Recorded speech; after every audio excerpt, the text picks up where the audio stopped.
Today I want to show you guys how to add two different types of motion blur in Davinci Resolve. The first way is to go over and click on Effects, then in the search bar type in Motion and add motion blur to your video clip. Now go over and click on the Effects tab and increase the blur to 100. This motion blur is good if you want a nice subtle blur with nothing too fancy. The second way to add motion blur is to go over and add motion trails to your video.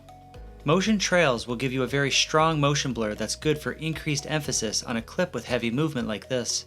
To add blur to only a specific part of your video, move your timeline slider to where you want the blur to begin and then click this keyframe button next to drop off and change the value to 0. Now move the timeline slider ahead a few seconds and increase the value to 1.